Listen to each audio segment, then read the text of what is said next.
It's your boy Deontay the Bronze from Milwaukee. What's up, guys? This is Uriah Faber. What's up, guys? Stephen One Boy Thompson. It's the IBF champion, Earl Smith Jr. Cynthia Calvio. Hi, this is Michaela Mayer. Montana and Mark, the De La Rosas. This is Daniel Miracle Man Jacob. Shout out to Kendrick and Matt.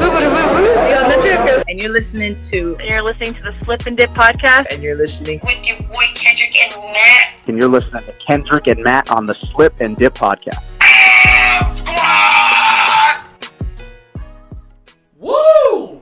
What is up, everybody? Slip and Dip podcast coming at you, back and better than ever, live on YouTube. Kenny Johnson, Matthew Wells, coming at you after a week hiatus. Got boxing, MMA, and mainstream. We expanded the show for y'all, so we may go a lot of different ways, man. What's up, Matt? How was your travels in Austin, man? This time last week, your boy was damn near about to fall asleep in the All-Star game. I took some medicine. I literally fell asleep to the first half, and then I sit in my courtside seat. I watched the game and enjoyed it. I was ready to get my ass back home to Dallas. Yeah, man, it's a big weekend for I guess our both of our travels, really, because I was out in Austin, you were out there in LA. I was watching fights, you was watching basketball. And being part of the story, man.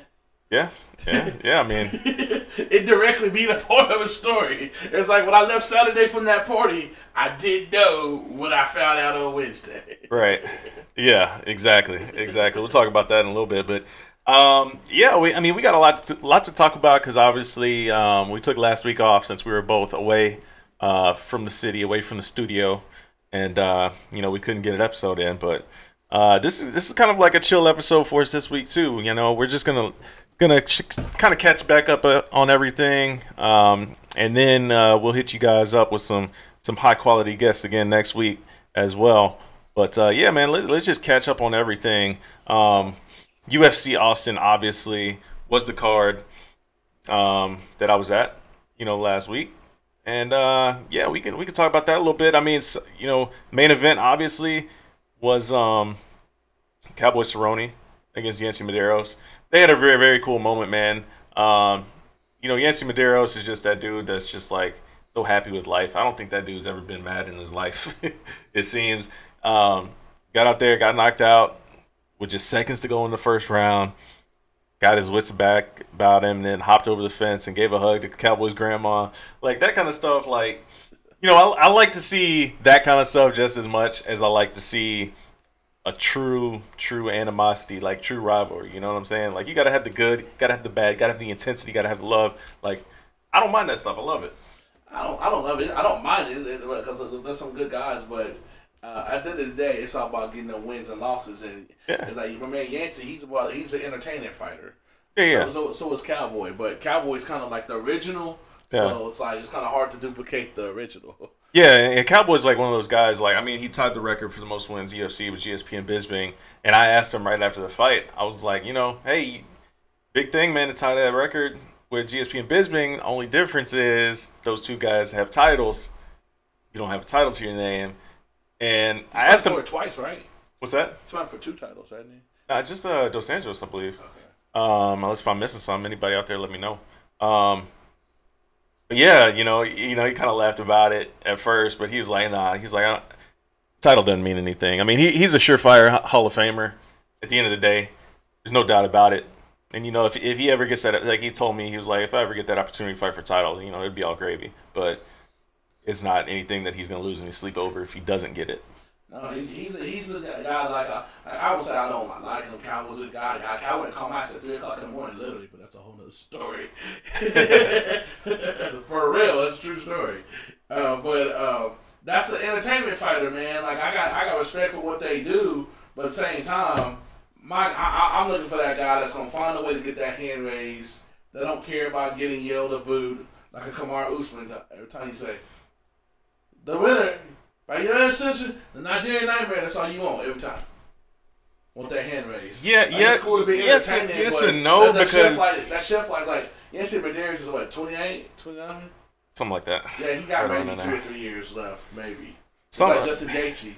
He got 3 years left in him. The thing is, you gotta have Yancey's 30. You gotta have some entertainment value because you don't want to get John Fitch at the big stage. John Fitch was out there winning, but John Fitch was not entertaining, and John Fitch got the boot. So you got to have some entertaining aspects to your game, you know. But at the end of the day, you're right. It's all about the wins. But if you go out there, like guys like Mike Perry, for example, we saw last weekend, or just yesterday. I still didn't understand what the hype was about this, man, because he did a chicken walk after he won. Okay. He can't. I said then he couldn't fight, and he got exposed last night. He's a one-trick pony. I mean, yeah. I mean, he's definitely got a lot of holes in his game. But he's a guy that's in your face. One thing, I'll give you credit for this, though, last night, man. So one thing you don't see a lot in this game, like you don't really see that much in boxing either. Guys that know, like you have to know you're down 2 rounds. And then for some reason, they still go do the exact same stuff in the 3rd round. And they just coast through the 3rd round. Like, bro, you're down 2 rounds, clearly. Mike Perry went out there and acted like he knew he was down 2 rounds. He went out there, he was pushing, like he was chasing Griffin around the cage, like trying to make something big happen. Like that much, I respect that a lot. Definitely, like he still fought his ass off, obviously, but you know, you get the win. But you see what I'm saying, though? Like he went out there, he tried to make something happen in that 3rd round, versus like just going out there and going through the motions. Like, you know, like he tried to do something. He tried to mix it up a lot. Or we take it to China Tornado. That's fight to an opponent's strength. I know this lady outweighs me by 20 pounds in real weight. So I'm going to try to go to the ground right there. I'm going to get in a bad position because I'm used to getting out of it in training. I can find a way to get out of it in the real deal. To me, that makes the performance that JJ had up here in Dallas look even better because she had a Lomachenko performance via the footwork and the in and out and the perfect striking, and she was not trying to engage. Now we know why. She was not trying to engage with Ms. Andrade because if you do, you better be ready for a brutal fight because she's ready to go there.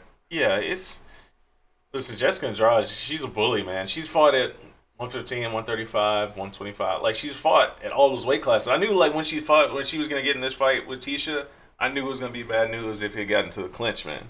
Yeah.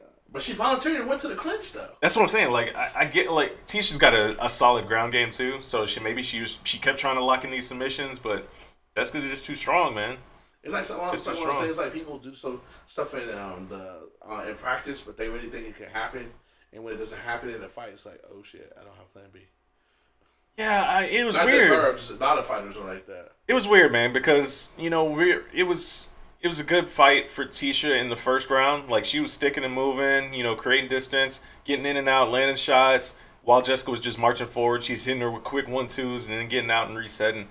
And then after Jessica got that first big slam, it was like Tisha was just like, oh, you want to fight like this? All right, well, let's fight like this. And it was just like, instead of sticking to what was working, you know? It was like she was trying to prove almost that, yeah, I can grapple. You know, but like, you don't need to prove that. Like, you need to get up and win the fight. Exactly. Well, you had another example, man. Yeah, so that was kind of weird. But, I mean, you got to give credit to Jessica, tossing her around the cage like that, using her strength to her fullest abilities. We got a lot of hot stuff. Then on the other side, shout out to my man Danny Swift Garcia, a.k.a. DSG, with that beautiful left hook that put my man to sleep. Brandon Rios, night. Yeah, that was a hell of a show right there. And then I like how he got on Twitter right after the fact. What did he say? Something about it's the Danny F. Garcia show. It's the Danny Garcia show, something like that. Yeah, he got to it with Sean Porter. Hey, Kenny and Sean, come on the show. We definitely want you. Kenny Porter, one of the characters of boxing, Sean Porter's dad and trainer. Great guys. They train out there in Vegas. They said Slip and Dip come to the gym anytime we want. In fact, we have open invitation to them. But they come in the ring after Danny then got done whooping Rios' ass and get into it. And then, you know, your boy is part of a few boxing groups. They got a meme going around that's got them arguing and talking about what you do when you can't fight, when you don't want to fight Earl Spence. So you have to fight each other. Yeah. You saw that? Yeah. You saw that meme? I saw that shit. Boy, I fell out when I saw that. I mean, his name did not come up for the record for people keeping tallies at home, as boxing fans do with shit like that, even though simplistic as it is. His name did not come up. Right. Yeah, man. Danny Garcia, bro, he that knockout was clean, man. You see you guys watching on YouTube right now. I got it up. I got his Twitter up where you had that clip playing. As we head into these later rounds. I'll mute it though, so we don't get pulled off YouTube later. But that was a clean knockout, man. They don't get much cleaner than that. I like how Kenny Bayless, who's known for effing up sometimes, he lets him get up. He hasn't walked to him. You can tell he's clearly wobbling. He's still wobbling. Come to me. Come to me. Watch him like he got the drunk walk. Yeah. He tried to put it up and right. Yeah, he tries to bounce. That was a great stop. That's actually great. Kenny is known for effing up, but Kenny was a great referee by Mr. Bayless there. Box out the favorite. And UFC, they let him go. No, it's funny because it's hard to watch that in relationship like to what we see in UFC because, you know, in boxing, like, or in UFC rather, when the guy gets knocked down like that, the fight's over. Like, the ref is coming in and waving it off. But in boxing, it's like, okay, you got like 10 seconds. Like, show me you're capable of pulling your hands back up. You know, it's because in UFC, like, we hear so much, or, you know, you see so much of guys that just take these shots and then they're out. They're out, they're done. Or maybe it's like, yeah, he should probably not take any more damage. But boxing has still got that old school thing where it's like, hey, prove to me. It's not really even a true 10 seconds. It's like if you're getting back up to your feet, the count kind of gets slower. You know, and then it's like, okay, I'm going to count to 8. And then it's like, okay, can you show me that you're still ready? And it's like, let me talk to you for a second, like get your wits back about you. Like, it's more like 30 seconds than anything, you know? That's an exception shot. Yeah, and it's like in UFC, like that fight would be stopped. Like, there would be no question. Like, there's no question. Like, you don't have a second chance. You get knocked down like that. You know what I mean? So it's one of those things that's, I mean, obviously a huge difference. And I'm not saying that that's going to be a thing that we'll see in the future, but obviously, like, that's a lot of the reason, like, you see all these boxers, like, with CTE and stuff, they can't speak right when they get older. Because they get these chances to get back up and get punched in the head again and again and again and again and again. Over and over and over. Like, you want to talk about good stoppage. A good stoppage was from last night also. In, which fight was that? Which fight was it? I'm drawing a blank. Oh, my goodness. The Sam Alvey fight. Sam Alvey fight last night. Did you see that one? I saw. So Sam hit the dude with a right check hook. Like, came in, like, dude was charging in, hit him with a right check hook to the jaw. Dude fell, like, to his leg, and he was, like, kind of had one arm up on his leg, but he was like this. Like, he was done. He was done. Ref stopped it. And I was like, that is a great stoppage right there because Sam would have just, like, kept pounding on dude like he was out of it. And then, like, after the fact, like, it was kind of similar to that Danny Garcia clip we just showed. He tried to get up, and he was wobbly. He was wobbly. He was nowhere near back to being able to defend himself properly. UFC's turned into, from a fan's perspective, in the WWE, for the simple fact is, everybody wants to control the outcome or see something that's like they could script it, they would. Like the whole thing with Jeremy Stevens and them last night.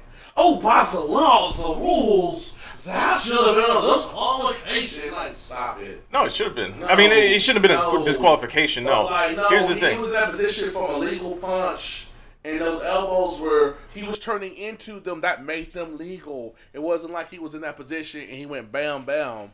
Dominic Cruz, no more right. It's like, people want something just to talk about. Like, I just don't get it. It's like, or like the refereeing, like we were meant, like last time we were on the air about the bad stoppage in the who was that was getting whooped on the Shevchenko fight. But it's like people always want something, like people overanalyze refereeing and stuff like that a little too much in this sport, and they talk about going to show. That is not going to show. Well, it's like these people in charge to do a job, let them do their job. They make a mistake unless it's egregious, like the Shevchenko one. That was egregious. Last night, no way. No, it was the problem. The problem is that the knee that Jeremy throws, as you can see right here, but it catches him on the way back down. Grazes, bro. It doesn't matter if it doesn't matter if it grazes. That's still an illegal contact. That's a letter of the law. That's what I'm saying about letter of the law. He touched his head. He knows it's going down, and it did not affect the outcome of the fight. But it touched him. I agree with you that like that left hook obviously started the beginning and the end, but like Jeremy shouldn't have even thrown this knee for one. Like, there's no reason to throw that knee. Like, just keep punching. But the problem is, as you can see, like, I'll try to slow it down if you're watching on YouTube. It's kind of hard to do it on Twitter. But the knee misses going up, but it catches him on the way back down. It hits him on the way back down. And, like, there's some super slow motion clips that show it better than this one right here. but it does catch him on the way back down. And not only does it catch him on the way back down, it catches him on the back of the head. So the knee is doubly illegal there. Now, the problem is, I agree with you in the fact that in the heat of the moment, like, I wouldn't stop that if I was Big Dan, or Tan Dan, or whatever you want to call him by his nicknames, because it was so close, and it was a heat of the moment, like a wild finish, wild flurry. You probably let it go.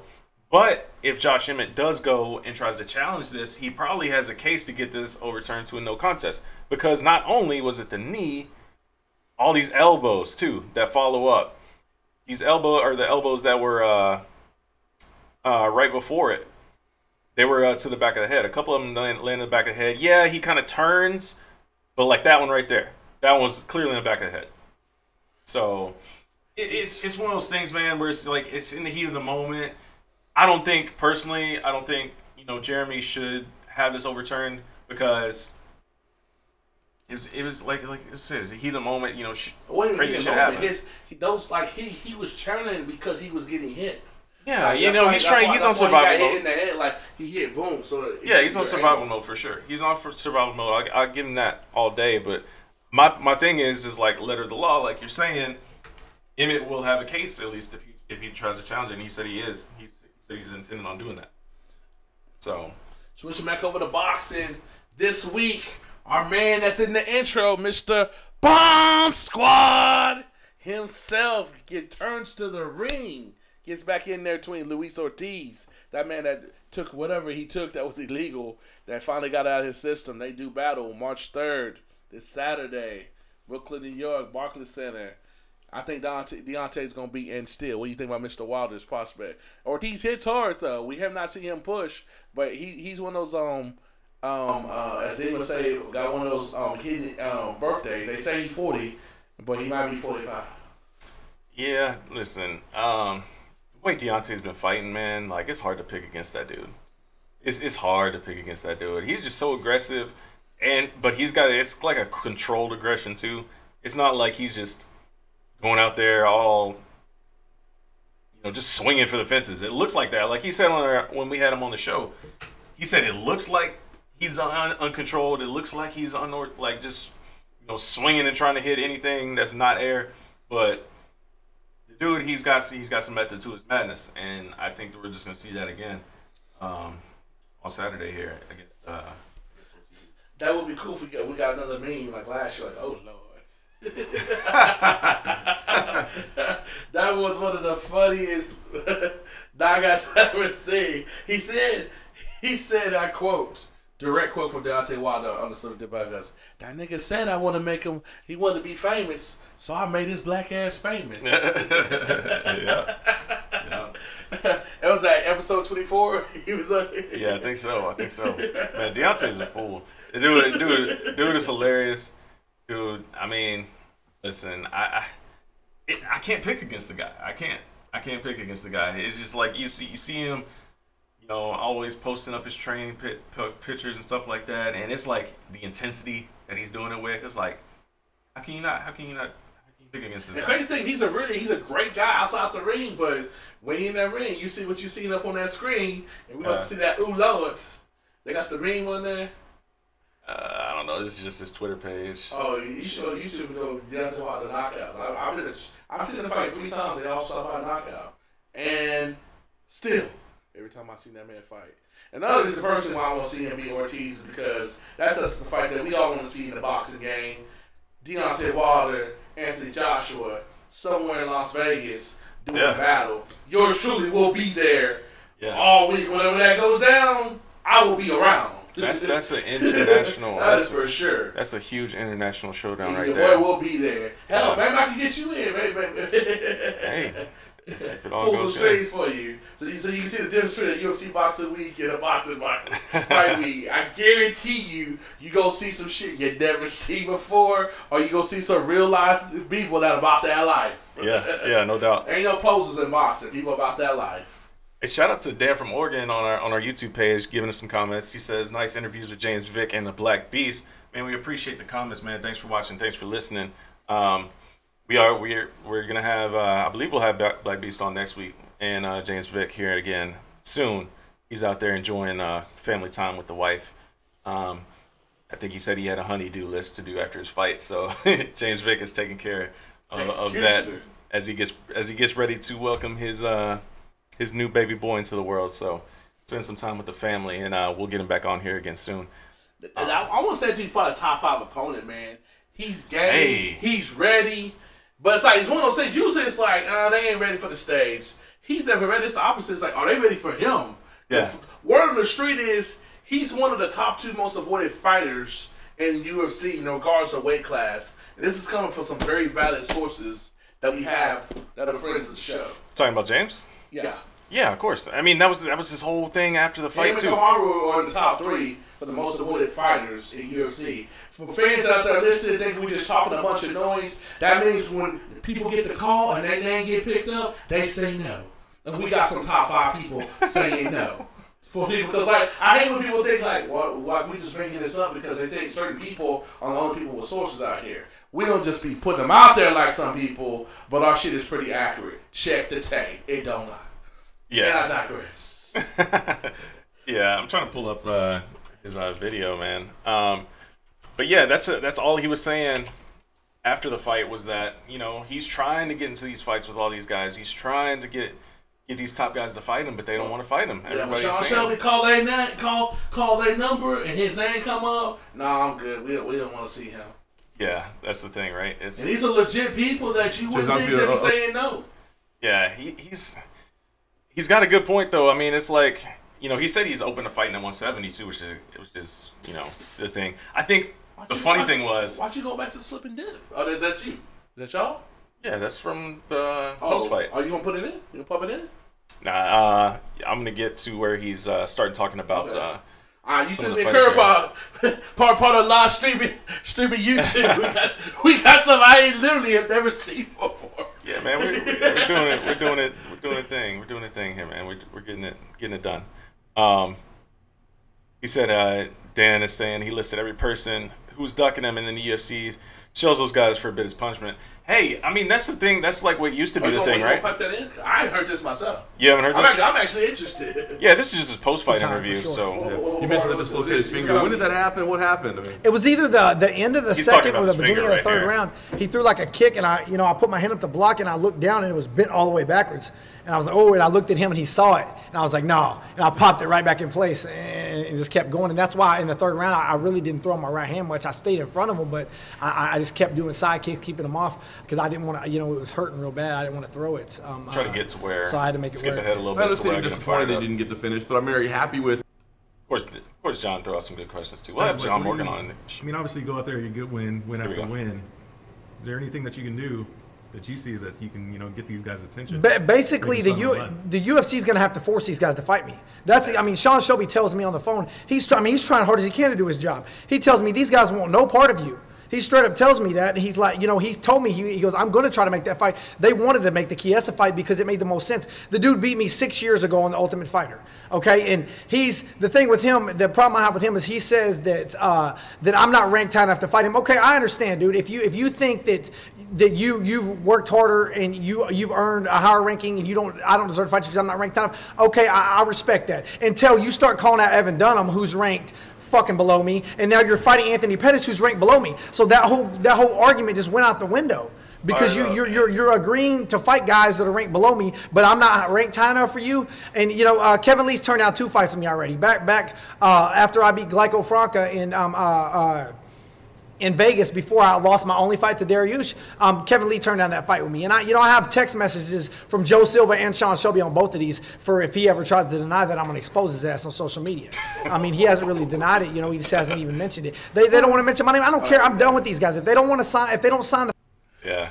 Hey, and I wasn't even there. Where was I at when those conversations was going? Like, he just validated, he co-signed everything. Yeah. I just said I wasn't even there. Because we really need to get Mr. Lee. We have APB on you, bro. Please pick up the call. We definitely on your team. We want to get your side. We fair. It'll definitely be good to see Kevin respond to this. Because we know Kevin's pretty transparent, and that'll be a great fight. That'd be a really good fight. It really would. Two friends on the show not being friendly up in the octagon. No doubt. I'd like to get them on both at the same time and just let them just Boy, talk it out. That would be platinum. But this video right here, man, like I asked James that question and he's just like literally staring me like eye to eye, like that whole response. You see it, like he is late. Like the dude, it means business when he gets that man hyped up. Coming at you. I'm like I can't, you know, this dude, he's like so intense, man. You really feel what he's saying. But yeah, him being avoided is not a myth. But then people be saying that, oh, he's not really ranked this and da. He's somebody legitimately has a gripe like, hey, I'm trying to do that. They scared of me, essentially. He legitimately can say that, and it's not no bullshit or some ego talking. He has a legit case there. Yeah, he does. He does. And the unfortunate thing for him is, you know, he's in this weird spot where, you know, he's having good fights, he's putting on good performances, but he's not getting like that highlight reel knockout. You know, I think that's the one thing that's kind of eluding. It's kind of eluding it because he's going out there. I mean, he pieced up Trinaldo for 3 rounds. You know, I think maybe we'd have a different outcome if he didn't have the finger injury early. That kind of messed things up for his game plan, but he still adjusted, hit him with the sweet chin music a few times. James Vick, I mean, listen, I want to see him in there against the top of the division, man. I hope it happens for him very, very soon. So, you know, it's a thing, man. Let's see, what's Dan? Dan is giving some good comments, man. I want to see UFC make Woodley versus GSP for the last 170. Talking that right now? Yeah, that's our live comments on the stream, man. Woodley, no, that won't happen. Woodley versus GSP? That's a fair fight. No? That's a fair fight. It would be a hell of a fight, though. I'd love to see that fight. It would be a good fight to say what happened. I would love to see that fight. Because it comes down to it in the big picture. Tyron needs that for his legacy. GSP does it. Because if Tyron doesn't fight GSP, people won't say he's the best welterweight of all time. Even though if you look at his resume, he might. It's getting close. It's getting close. It's a legit debate. It's not like somebody just want to put, hey, I'm the greatest weight of all time, just anointing themselves. He's not anointing himself. The resume speaks for itself. Yeah. But the thing that hurts him the most, besides not really fighting him, is the whole Rory McDonald thing, which I always really wish they could fight now because people change. Because my money, I put $300 at MGM that he beats Rory McDonald. I actually think he would stop him. But I know he gets his hand raised regardless of what happens. It'd be a much different fight now, for sure. It'd be a much different fight. People going on saying that Rory McDonald's the best 170 pounder in the world right now because that bullshit Bellator belt. Like, stop it. That's foolishness. The problem is that we have no way of addressing that. We have no way of addressing it now. You know, a promotion, like, we don't see any cross-promotion fights. You know, Rory can say he's the best in Bellator, which he is. But, you know, obviously, across the board, there's better talent in the UFC, and if you're wearing that UFC belt, you will be considered the best in the world. So that's just how the game is, man. That's why, you know, you see all these fighters in particular, and like, you know, the John Fitches of the world, the Leslie Smiths of the world, trying to get these unions and these Ali acts to the MMA, where we can have true world champions. You know what I'm saying? Whereas regardless of the promotion that you're fighting for, you can challenge yourself against the best in the world. Can't do that right now unless you sign these contracts with these promotions and you're locked in to fight just for that promotion for X number of fights. Oh, and you got to do what they say. Let's bring that up. Let's roll into that real quick. Brand new, hot off the presses, Marc Raimondi dropped this one on us today. The Reebok pay is now a thing of the past and never really was a thing in the first place. So you can't call it Reebok pay anymore. They're not calling it Reebok pay. You know how that was the thing, every single card we saw. Oh, fighters made this much amount for their Reebok pay. It was based on the number of fights, yada, yada, yada. But tell me this, why do people care about what they make if they're not smart enough to do what's right for themselves? I have never gotten that concept. For the we fighters? Know what they need to do. You mean for the fighters? Yeah, we know what they need to do. If they're not smart enough to know what they do, why we need to be, oh, they're getting screwed. Man, the best fighter in the world doesn't make $1 million, which he barely does, but that's another thing. Boxers make more money than them. But boxers, quote unquote, is going away when it's not. That's not. But people want to say throw out these narratives with no realistic solution, and most importantly, the people that lies in effect aren't smart enough to use these realistic solutions. So why should I care as a journalist? We see some fighters are very, very aware of what's going on. Like I said, like Leslie Smith, for example, she's trying to get this another new union started. Is she on the show, man? I'm gonna reach out to her. I'll connect you with that one. I'm gonna reach out to her. That's not one of them. I'm gonna reach out to her, try to get her on, because I mean, I love to see the unions. I love to see the attempts at the unions, and there's a lot of things like, listen, if you're supposed to be on par with the NFL, as Dana used to say, he wants to be like the NFL of MMA, so to speak. Well, guess what? The NFL has a Players Association. They have a union. So does MLB. So does the NBA. You can't be like that and not have that same sort of thing. So where you can force this sort of thing, where the policy is now called promotional guidelines, quote unquote, which includes like basically they have to wear the fight kits, or the UFC Reebok gear rather, but they also have to have the media obligations tied into it. So it's like, what does that count? I'm a legitly ass. I got a call with some PR people behind the scenes. So does that include the Slip and Dip podcast? Not media obligation? Nah. That's all fight week stuff. It's all fight week stuff. So they got to do the interviews across the local city. Like they may have to, go to a radio show. May have to do all the Fox stuff, UFC on Fox stuff, whatever have you. All of our stuff, like MMA hours, all that kind of stuff. That's all third party stuff. They don't care about that. We're third party. Yeah, I mean that's what it is. It is what it is. But this is an incredible article right here. It's very important, man, to go read this on MMAfighting.com by Mark Raimondi. If you're out there, guys, go check that out. Yeah, as Dan is saying, the pay isn't even as good as the MLS. That is so true. Major League Soccer. Well, yeah. I know this. Like when we just started talking about Danny Garcia and Brandon Rios, both of them made more money than the main people will make at this next UFC with Cyborg now. I think Cyborg's guaranteed shows like $375, something like that. Yeah. Yeah, Cyborg's been getting paid though, like probably low key, like she's been one of the better paid fighters. But she gets butt on the table. Like her reported pay is now she probably take home close to $1 million, but her reported pay is like $300 or something, right? Something like, well, she was getting paid. You got to think, like even when she was in Invicta, she was getting paid hundreds of thousands of dollars when she was in Invicta, because they had that kind of like that tie-in deal, since it was like through Zuffa, so to speak. Like I forget the fine details on it, but basically she was getting paid by Zuffa while she was fighting for Invicta. Eventually, I think that was to kind of guarantee that when they were ready to bring her over to the UFC, she was signed with the UFC. So, and obviously that's what we have happen. Do you think there will be another big time promoter that will be able to like go against the UFC? Like for instance, like high boxing, you got Golden Boy, Top Rank, PBC that promote their fighters. No, it would take a massive shift. Like I'm talking like, first off, there would have to be a union in place. Like for instance, if you got people like Bellator, the Bellator people in the World Series of Fighting, they act if they combined, not a promotion. They act like it's a promoter, not a promotion. Like they represented the fighters. Like Rory McDonald fighting under the UFC banner, but he's represented by Scott Coker and them. That won't happen. That won't happen. There's too much money in the game for those guys doing what they're doing with Bellator right now. So, and World Series of Fighting or PFL, whatever it's called. But you know what I'm saying now? And you only got that like one championship, 15, 20 years on the road. No, man. I mean, UFC's too big, man. They're carrying the torch right now. They really are. Yeah, they carry the torch so much. I still trip out. I'm not even hardcore like some people when they say, "Yeah, I have a cousin that's fighting UFC." Like, no, bro, your cousin's fighting MMA. Stop it. I trip out when people say that. Yeah. UFC is an organization. MMA is a sport. But people still get it wrong in 2018. It's like you got to kind of progress that. I don't know, man. It's frustrating. That's for damn sure. It's very frustrating because, like you were kind of saying, like why should we care, like as journalists? Because it's just fairness. Like, and then they don't want to say nothing. Like this is what you need to be able to screw what they making. Like there's no reason my man Mighty Mouse shouldn't get paid more than Danny Garcia.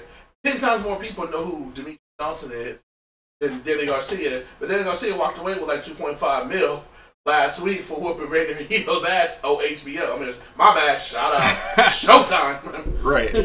Yeah, it's frustrating, but I mean, I think we just want fairness more so than anything. I think that's all it is. True. Well, here's the thing, though: the people that should be concerned are not that concerned because they're not doing the right thing. I don't feel bad for them. I don't agree with Do that. the right thing. I don't agree with that. I don't think they're not concerned. I think they're. Well, I'm talking about they're not doing the right thing. Like they're not coming together and checking egos for the greater good. I think they like, don't basically do that. They're looking for the right here, right now. They're not looking for that fighter that's 18 years old that's going to be a star in 2028. They're not. I think they don't stand up for themselves like they should. You know, like the Leslie Smiths of the world, because they're scared of backlash. They're scared that, oh, if I say, and actually, I know that for a fact because I asked that to Fighters on Media Day back when we had in Vegas last year. I asked every fighter at Media Day, what do you think about these unions? What do you think about these unions? Fool, you don't get me cut today. Exactly. That was literally the response I got from over half of them. Like, you know, I'm not going to put any of them on blast right now, but some of them are like, yeah, I get those letters. I don't even open them. Like, they stay on my desk. Like, if you follow my interviews and stuff, like, you know exactly what I'm talking about. But I was like, I'm sitting here like recording. I'm like, wow, you're really that disinterested in, you know, possibly improving your situation. Okay. But a lot of the thing is scared of retaliation. They're scared of backlash. They're scared of not getting a contract extension. They're scared of, you know, all these kind of things where it's like, listen, you have rights as a independent contractor, you know, whereas you're treated as an independent contractor, but you're expected to act as an employee. So there's a huge difference there when it comes to it at the end of the day. But you know, that's what we'll talk. We'll talk to Leslie about that, man. We got to get her on and have her break it down a little bit more in depth for us, because it looks like I said, like with the last one, I was like, man, they're doing some good stuff here. You know, they're having the meetings like in front of all the media and everything like that. But then all of a sudden, it kind of fizzled out real quick. Here's another effort. So let's see if that one actually means something. I'm just ready for us to get a chance. We all watch it on the WWE. We watch it while we doing this thing. Oh yeah. Yeah, we are watching. We do have the elimination. Before we flip the page to our new segment, let's close out the boxing previews for this week's boxing. We already talked about Ortiz and Wilder. I got Wilder, and still, I think he'll get him late in the 8th or 9th round doing what Deontay does. I think he'll get him out of there. Yeah. I have a funny feeling.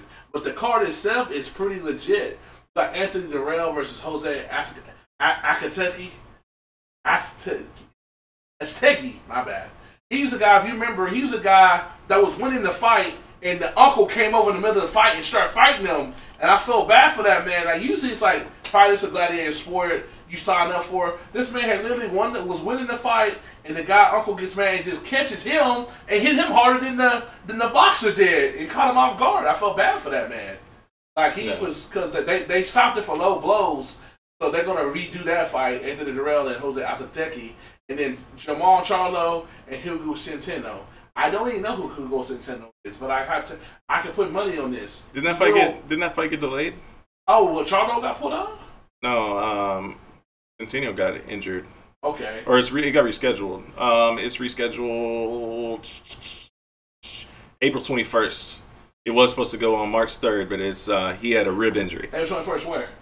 April 21st. It's a co-feature on the Adrian Broner card, so wherever that's taking place. Hey, your boy Shooter may be there. In the meantime, I'm trying to work behind the scene to get the Charlo brothers on. They're crazy and they don't really talk, but we can try to get 10 minutes out of them.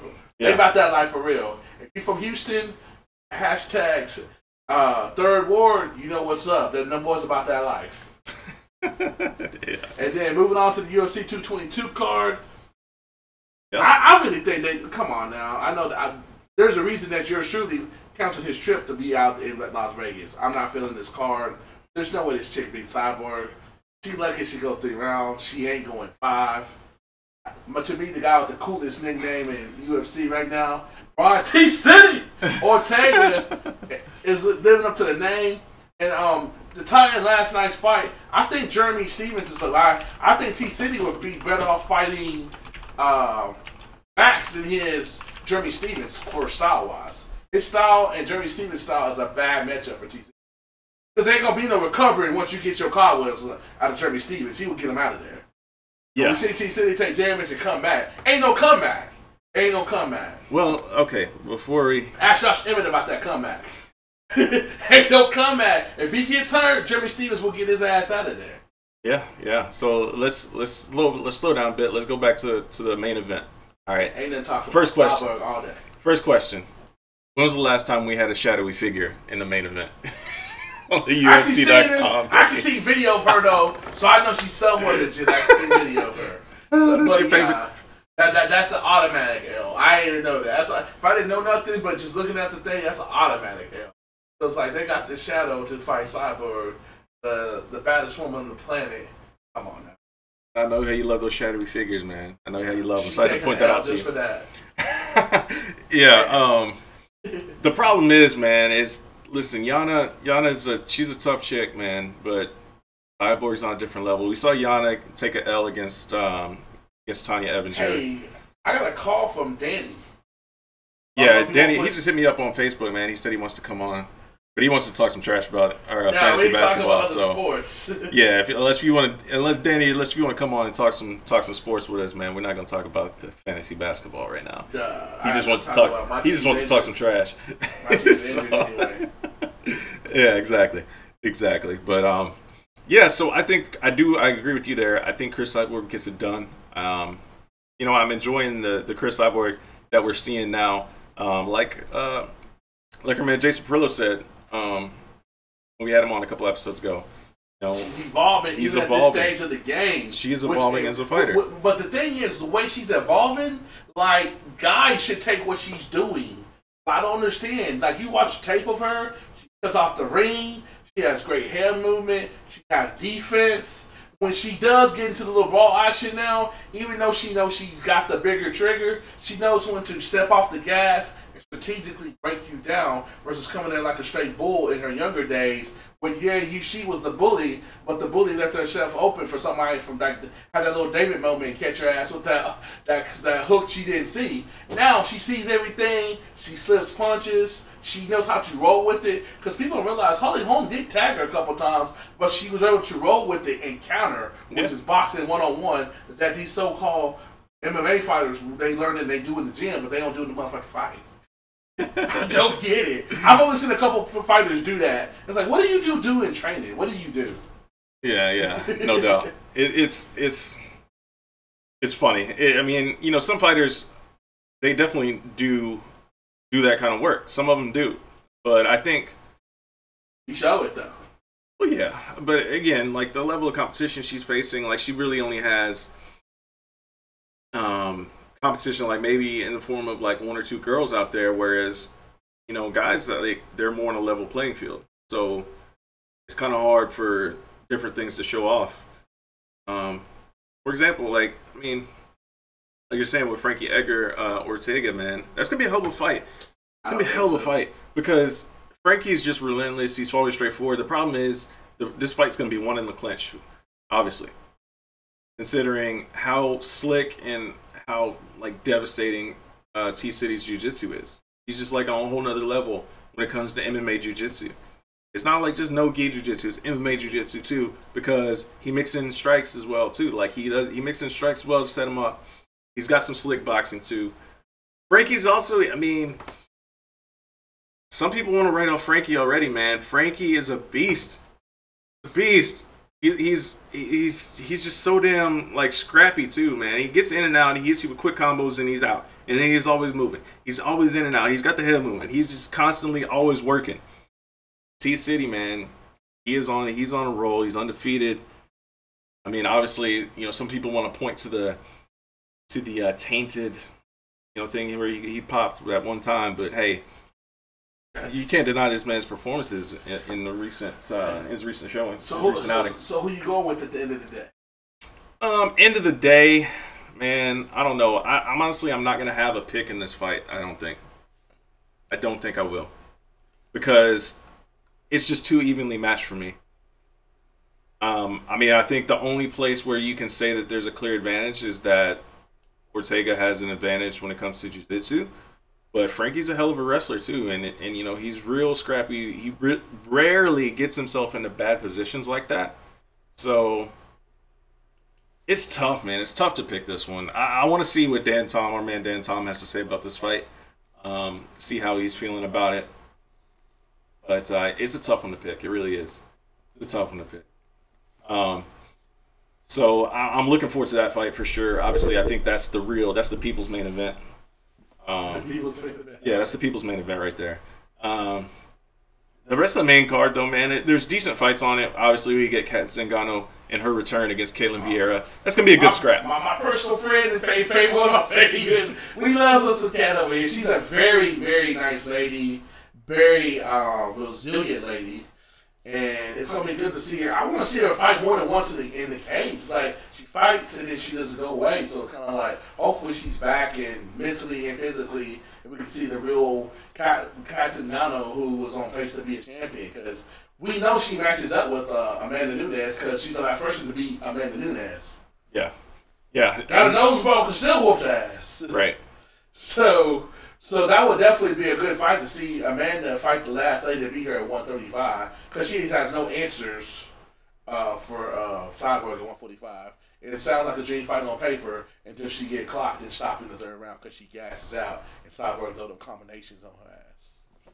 I'm just telling you how the fight gonna go if they fight at 226 like they talking about. That's why Cyborg wants that fight. She know what time it is. Yeah, I mean, I don't know. Yeah, I just want to see how this fight plays out. Obviously, coming up here against Vieira, who's a beast, man. Caitlin Vieira's she's a beast. Can't override. I mean, obviously, a lot of people know more about Kat Zingano, and because we've seen her fights, we've seen her in action on the big stage before. Caitlin Vieira is the up and comer. She's undefeated, 9-0. It's gonna be a hell of a fight. Stefan Struve, Arlovsky, somebody's going night. I don't know who. I don't really care. But the question mark for me in this, looking at the main card lineup, is why is Sean O'Malley versus Andre Sukumtai the third fight on the main card? I really don't understand that one. You know, sometimes they'll do that. Yeah, sometimes they'll switch it around, and I think they should, because I mean these are two up and coming guys, and somehow they get placed ahead of arguably four names people know more about. Yeah, I already know who the Andre dude is, and the only reason I know Sean O'Malley because I happened to be in Vegas and saw his win in Dana White's looking for a fight. Well, not looking for a fight, a contender series. I saw it live in Vegas. I was happened to be fortunate to be in a Tough Gym that day and watch the AKA Sugar Show in action. Yeah, yeah, no doubt. It's one of those things where, you know, hopefully we'll see them switch it around, because it just doesn't make sense. At least for me, doesn't make sense for me. I mean, I like when they you know, promote up and coming guys a little bit more. You know, they try to give them a little bit of push, but in this particular instance, it really doesn't make all that much sense to me. Like they have John Dodson, Pedro Munhoz, top 10 matchup, like on the prelims. Like, why is that fight not on the main card? Yeah. Like John Dodson and Pedro Munhoz. I think it's literally the second fight on the prelims, and they have that fight on the main card. That makes no sense. Oh my bad, I didn't cut you off. No, go ahead. I think I'm gonna do is watch the prelims, the crib, like a lot of glance to see. I'm not somewhat interested in the. I'm looking forward to be a journalist, like these people like to say in the MMA game match. Be a journalist and do my due diligence, but I'm just really more watching just watch to be informed and see people. I'm not really excited about any of the prelims other than the Mackenzie Dern, because I want to see if she got the hands to survive at the MMA, because we know she's basically a build-up as a female Damon Maya, which will win you some fights, but will win you a title. So far, that's really has been proven to be a no. Hey, Mackenzie Dern's, man, listen, she's not a lot of hype, but really, who has she beaten? Let's see what they have on her. That's legit. See if they have a full profile. She's still a shadowy figure on there. They don't have. They've got her age and her height. They don't have a profile up on her yet. The UFC's official site, but we know she's not. She's a legit. She's not a shadowy figure. No, she's legit. But the big question mark is the hands. What she's gonna look like on the feet. Hold on, we got a call from Scoop B. Oh yeah, get him on or what? We have our guests. Let's see what's going on here.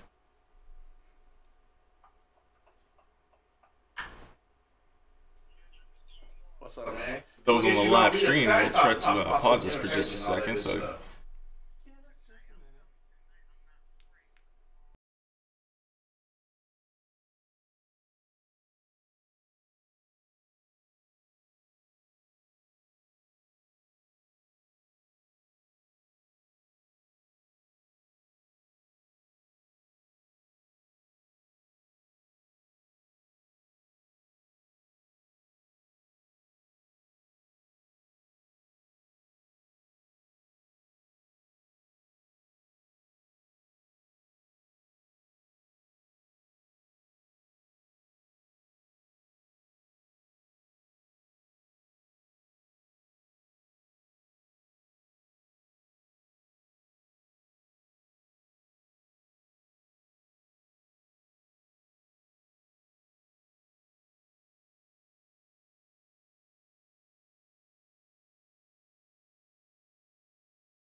Oh, I'm just coming out.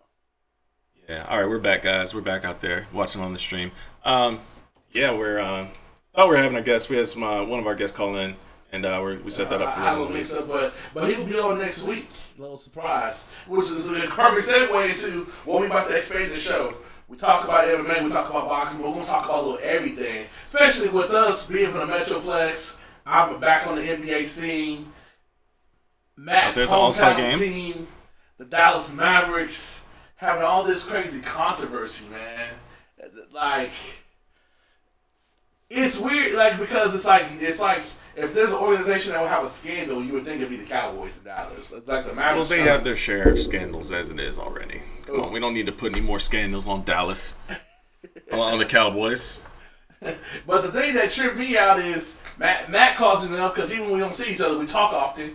Hey man, this explosive document on the Mavericks is coming out on SI. I'm thinking like, oh, somebody got hit or touched, or like, you know, people got into it, like two guys or whatever. I read 2 paragraphs and it's like explosive. It blew up my computer. I read 2 paragraphs. In case you ever heard, Mark Cuban is caught in the mix. The Mavericks' former employee Tadima Ursary, former CEO of the Dallas Mavs, has multiple sexual harassment charges pressed against him by various ladies or complaints, I just say. And Cuban was complicit and came out a day later after, gotta be fair, saying that he had no idea about Earl K. Snead. We heard from Dirk Nowitzki, but no players were involved. Who has not one but 2 domestic abuse incidences, including the 2014 incident. For me personally, I've had multiple run-ins with Mr. Snead. We're neutral. I seen him, like, what's up, how you doing? He kind of hates on your boy. He didn't think he was going to get here, but we're not going to talk about that. But the funny thing is, I literally saw him and talked to him and had a cordial conversation with him last Saturday in downtown Los Angeles at a VIP party for the media at a big upscale hotel. So it's like, hey man, see you in Dallas. Did I know? Yeah. I'll go see you in Dallas, all right. Right. So it's like, man, it's like, how did the Mavericks, from a PR situation, how do you think they need to advance? I mean, they obviously need to own up to everything. They need to own up, take responsibility for it. Don't try to sweep anything under the rug. So whatever information that you guys know, that they know about the situation, they just need to be forthcoming with it. Obviously, we've kind of seen Mark Cuban own up to everything so far. And we've kind of, you know, it's kind of like the gritty detail that we really don't want to see about them, you know, keeping guy on the payroll after he had an incident already, and they just kind of swept it under the rug, where it was like, okay, yeah, we'll keep it around and make sure it doesn't happen again type thing, you know? Gotcha. Like that kind of stuff, like, that is going to sting really, really badly, because considering the climate that we're in right now when it comes to sexual abuse in the workplace, or, you know, all that kind of stuff, like the hashtag #MeToo, like that kind of stuff, man, you got to be very, very careful with that kind of stuff now.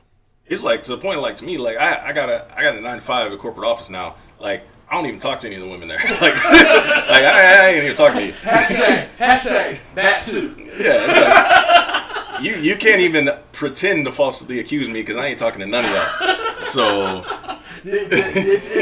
I tripped up the people on Twitter are ruthless, man. The 2 footage boys were hashtag Mavs2. And right. Somebody had straight at Earl Snead, like right that night that it came out, said Earl K. Snead took his time to be report a little too seriously. Yeah, I mean, you know, people are gonna joke and have their fun, like all that kind of stuff. Like, we saw people are gonna make memes about the school shooting, like within the hour of it happening. Like, I get some people cope with laughter, but some stuff's just not funny, man. Like, you can't, like, at the end of the day, like, this kind of shit just needs to stop. Like, the fact that the whole hashtag #MeToo thing is so large just shows, like, how many dudes, like, are you dudes really that thirsty in the workplace? Like, what is going on? Some of it is like, how far can you go back? And then people pick and choose. Here's 2 specific examples. One is the Mavericks. Okay, Cuban bought the team in 2000. Usery went back to 98. How come nobody said nothing about Ross Perot Jr., who hired Usery? That's not a name, so we're going to stop with Cuban. Well, Cuban's the guy that's running the show right now. Yeah, but I'm saying, though, it's like, how far do you go back? And then you got stuff like the whole NFL Network thing that got swept under the rug. So this one lady, everybody was trying to get on, from Marshall Faulk to Heath Evans. It just don't make any sense. And then, like, they said that he exposed himself to this lady on the set, and multiple people saw it, so nobody said nothing, but now we're going to say something 4 years later. It's like, how's that even remotely happening? They said multiple people saw it, but nobody said nothing. It's like, I guess they got the code on the set of NFL Network. It's like, when does the stuff stop? Right. I mean, my thing is, again, it just goes back to, like, I don't understand how dudes act like this, like remotely in the workplace, man. I just don't get it. I really don't get it.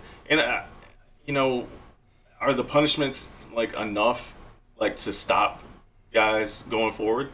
Like, that's the other thing. You know, I mean, obviously, the thing here with Dallas is, like, you know, yeah, Snead's done, right? Like, he's never getting a job in the NBA again. You know, unless... when you get known by your last name, it's not a good thing. Yeah, I mean... And, I mean, that's the question right now going around is, like, what are they going to do with the Mavericks? Like, what are they going to do with Mark Cuban? Like, some people are talking about, like, trying to take the franchise away from him. Like, nah.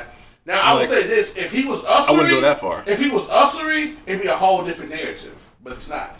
But again, like, I don't know. You don't think so? If he was Ussery, do you say that would be legit? If he was Ussery or accused of things that Ussery is being accused of, then it would be a possibility. Yes. Yeah, but that's he's true. not, so it's like, why even talk about it? Because he's not. That's true. But, like, I mean, Cuban, like, the big thing about Cuban is that a lot of people don't realize how many businesses Mark Cuban is running on a day-to-day basis. Or the fact that he looks at the NBA as a, not the NBA, but the Mavericks is as a hobby. Well, yeah. That's another thing, too. For someone who covered the team before and knows how things go, they kept saying, people, y'all national people, y'all suck at y'all job. I'm going to call you out because you put out inaccurate information. Like, they say Earl K. Snead got arrested at the Mavericks practice facility. No, he did not. He got arrested at their business offices that's about 4 miles from people that know Dallas. Deep Ellum is about 4 to 5 miles from the Airline Center. Yeah. And that's where he got arrested at. Right. So none of the players and nobody, none of the media people knowing that, because I got people trying to blame long-time Mavericks reporters. How did y'all not know? Da da da da da da. If it happened at the business office, that I've only been once myself, and I've been around the Mavericks 6-7 years in a media capacity. It's realistically that nobody would have known in the mainstream because that's nowhere near the Airline Center where the Mavericks have practiced until last year. Right. But they keep saying practice facility. Well, that means that would happen on the grounds of the American Airlines Center because up until last year, they practiced underground at the Airline Center. So it's like, get your facts straight because you are changing the narrative by saying that. Yeah. It's a hard spot, man. It's really a hard spot. But,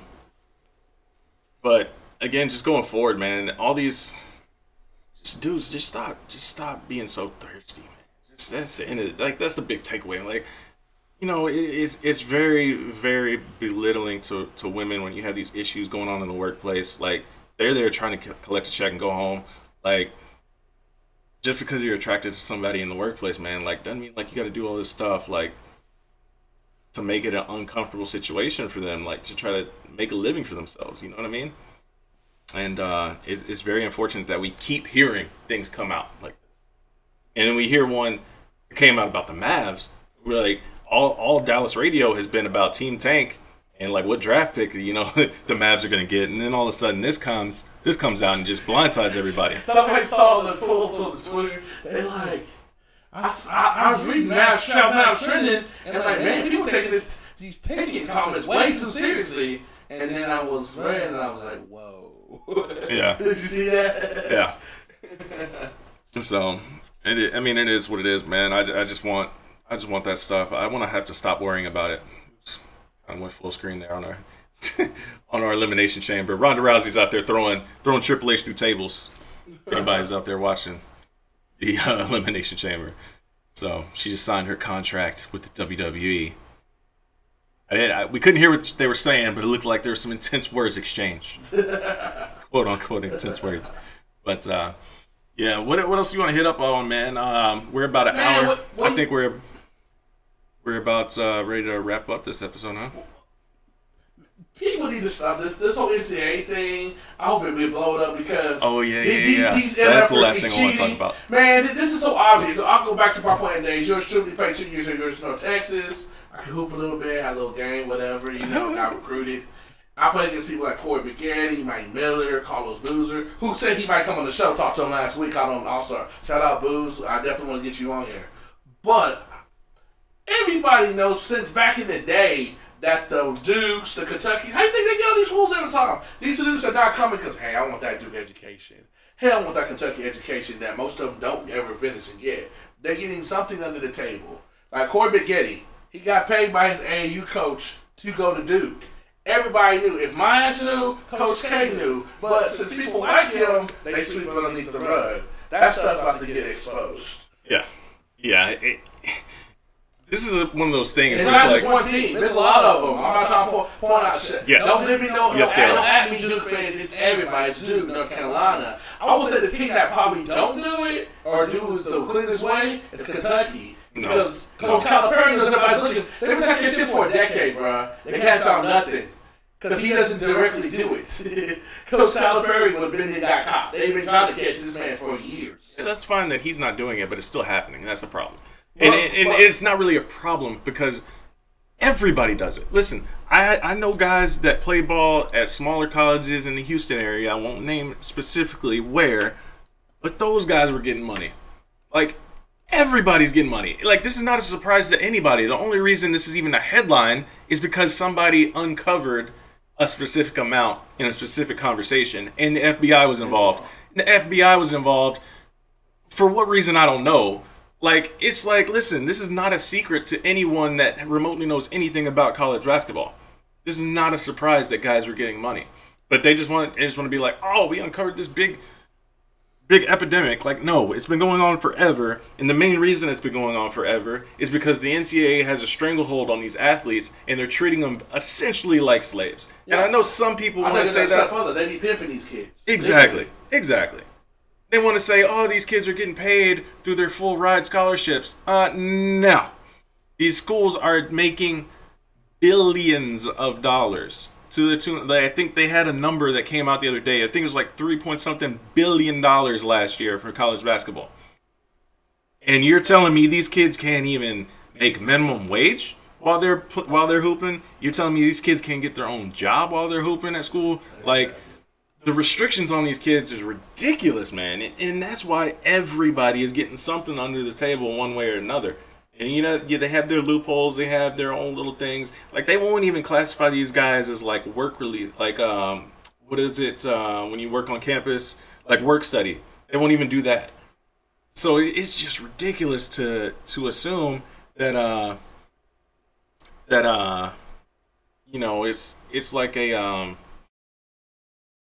some big revelation. Like, no, this has been going on forever. And these kids are...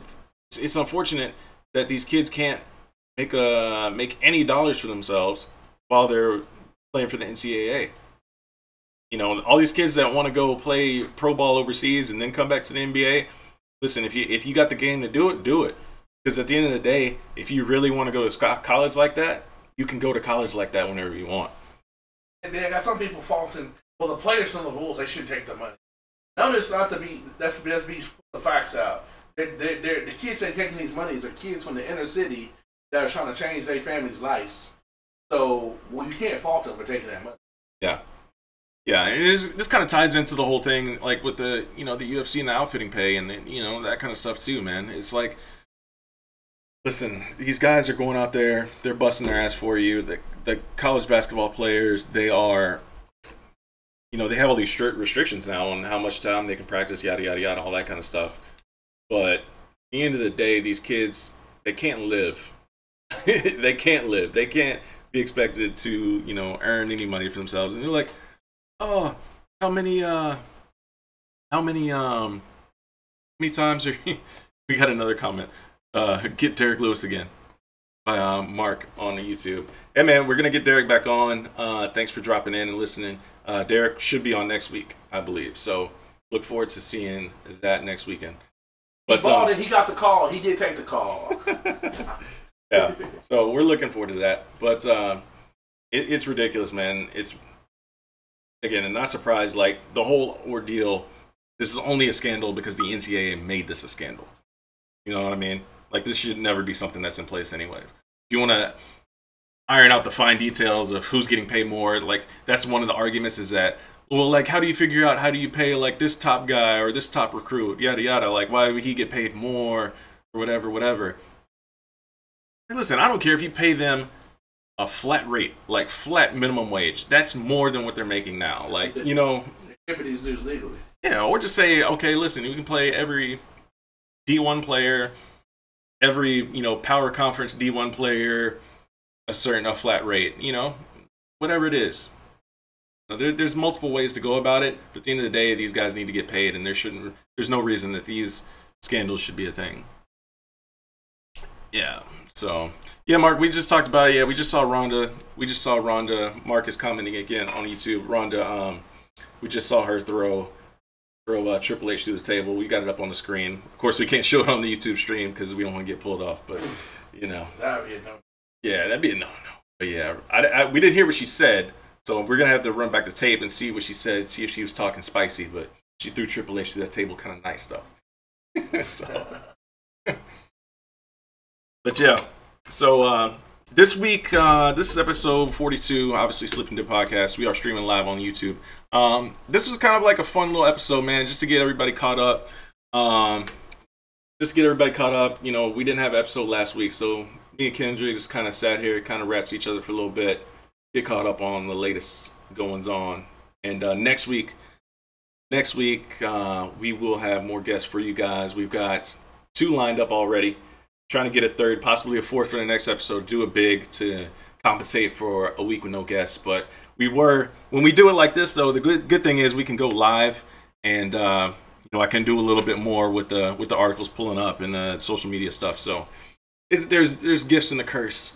But if you guys like what you're watching, what you're listening to, please subscribe, please comment. We appreciate Mark, appreciate Dan dropping in and commenting with us for a little bit. And follow us obviously on YouTube, follow us on Twitter. All the handles are right there on the screen for you guys watching on YouTube. At Slip and Dip Podcast on Twitter, Kendrick at Kendrick Johnson, me at Mr. M. Wells Art. Follow us, like, subscribe, all the good stuff. We appreciate the comments, appreciate the love. We're just trying to improve. You know, we're out here covering the sports, covering boxing, saying what's up for the 305. What's up, Mark? What's up, man? Yeah, boxing. Kendrick, what's the next? Are you going to 223? Is going to be your next MMA? 223 should be my. Yeah, I think I'm going to try to make 223, man. It's tough. We'll see. And if we do 223, y'all will see the Slip and Dip Podcast make its debut in NYC. Damn. All right, got my place to stay at. Shout out to my kinfolk, Marlon Terrell. Yeah. No doubt, man. No doubt.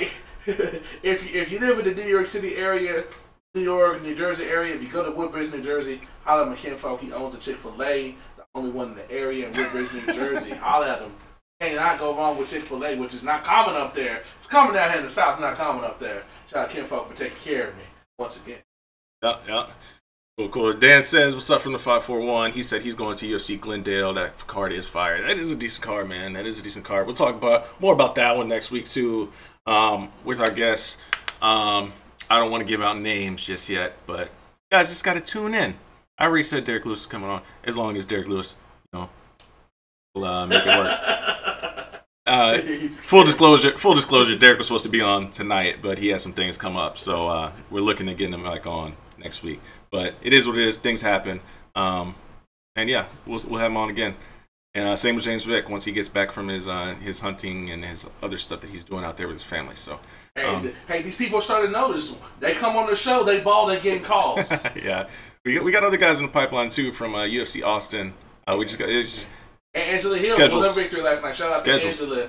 Miss Overkill Hill said that she would come on via Skype next week, all dolled up, ready to represent for her fans to hear about her latest victory. Angela Hill got it done, man. Getting her hand raised. Wakanda forever on the on the weighing scale with the face paint is what it is. But we've been at it for an hour and 10 minutes now, so let's go ahead and wrap it up. Thank you guys for listening. Thanks you guys for subscribing. All that good stuff. We'll be back. Like I said, a lot of new guests next week. And we'll get back to the interviews that you guys have known to come and love. So, till then, guys, take it easy. Peace.